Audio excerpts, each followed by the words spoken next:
everybody. This presentation is to walk you through the Analysis of Student Learning project. This is the second major common assignment for this course, and the primary purpose of the project is to practice the process of analyzing student learning using classroom assessments and giving students feedback. So once we give an assignment, we assess student learning, how do we analyze it in order to figure out where to go next for ourselves as teachers and in terms of providing students with feedback that they can use. So for this project, you may work with a partner, and I'm asking that you please select one of the work samples that are linked here and just try to select one that you think will best fit with your content area. I realize that not everybody is represented, but again, this assignment is focused more on the process of analyzing student learning and less on your content knowledge. So try to select, at least an age range that might work best for you. The 6th grade Rocks and Minerals is a writing assignment, so if you're an English language arts focused person, you might want to select that area. And then the 8th grade fitness, so you'll download the directions that the teachers provided to the students, the overview of the assignment, and then these are the work samples themselves. So yeah, if you want to work with a partner, that's great, and then pick out which you and your partner select which work sample that you want to work with. One thing to keep in mind is that if the teacher giving the assignment did not specify like the standards or learning targets, you're going to have to sort of work backwards from what they provided as an assessment and develop that too. So keep that in mind. So the first thing you're going to do is grade them with whatever rubric is provided. When you're done scoring your work samples using the rubric that is provided, you're going to need to create a graph to represent how all of the students did on the assessment. And in your graph, again, all of the students need to be there, and it should probably be related to the areas on the rubric. So for example, in the gym assessment rubric, there are, let's see, I believe there are 3 different standards that they're looking at, and on their rubric they have also 3 different areas, 3 different sections that they're looking at. So did the students select relevant data, and did they use the correct operations? So on your graph you might say, okay, this many students used relevant data and this many students used relevant operations. So you can have more than one area on your graph like this one has, but all of the students should be represented in the graph. So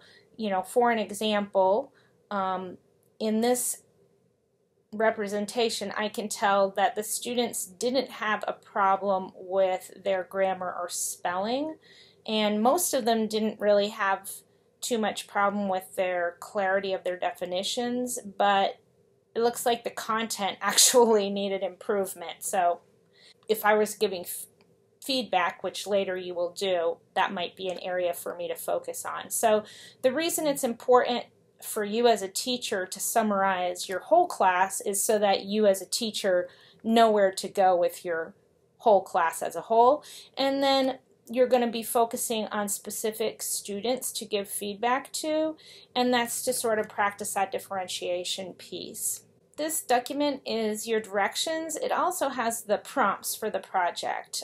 So there is as well a template that you should follow, and this is what you're actually going to be writing on. So once you have read over these directions and you've accessed your work samples, then you can pop over to the template and you can read exactly what you need to do and answer the questions that are here.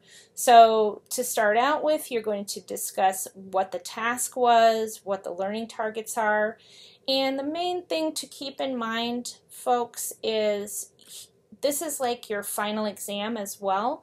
So I really want you to be trying to apply vocabulary that we've been learning throughout the semester, really apply what we have been learning to this analysis task. So in section B, you're going to be discussing validity and reliability of the assessment task and the assessment tool. So here you're thinking about what are the strengths and weaknesses of the assessment with relationship to the learning targets and the standards. So in this section, you're going to be discussing the validity and reliability of the assessment. Validity relates to, does the assessment measure what it's claiming to measure? Does it measure the learning target? Does it have content validity? And you can look up in our text a little bit more if you want to read a little bit more about validity. I also linked a video that Hannah Reeder created, which has some explanations of that as well. And then reliability is, if I gave this test over and over, or if I use this task or rubric over and over, am I going to be getting similar results over and over? So for an example, using human feet to measure something is not considered reliable because people have different size feet. So that would not be a standard form of measurement. So if there's some aspect of the rubric that you're using that would promote measurement error, then that might be related to reliability as well. That kind of relates as well to like biases that can sneak in. As you're doing this part, I'll give you some more guidance on that if you need more guidance on things to discuss with regards to reliability. So part C is that graph I was already talking about. You're going to create a graph for your whole class and you're going to explain it.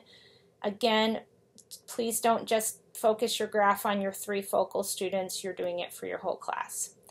And then based on your whole group, what are patterns of learning that you saw? What were common errors that you saw? What were common areas of understanding that you saw? After you analyze your whole group, after that you're going to select 3 focal students, one quote higher, or one that succeeded on the task, one in the middle, and one low performing student on this particular task. And you're going to discuss specific to them. So same types of questions, but specific to those students. And then finally, you're going to be providing feedback just to those 3 focal students based on their performance and thinking about, well, how am I going to use this assessment to inform my instruction for the whole class and for the 3 focal students. And again, because this assignment is focused more on the process of analysis more so than on content knowledge, this area of informing instruction is emphasized less because you may not have strong content knowledge in the area for the assessment that you selected. That's a limitation of the assignment our assignment as it is structured right now. So that's an overview of the analysis of student learning. I'm going to be asking you to submit everything all together rather than in bits and pieces for formative feedback prior to submitting your final draft. And if you all think that you would benefit from it, we can do a practice one together, so I'll ask y'all about that as we get closer to the time. If we want to do an example together, I'd be happy to do that.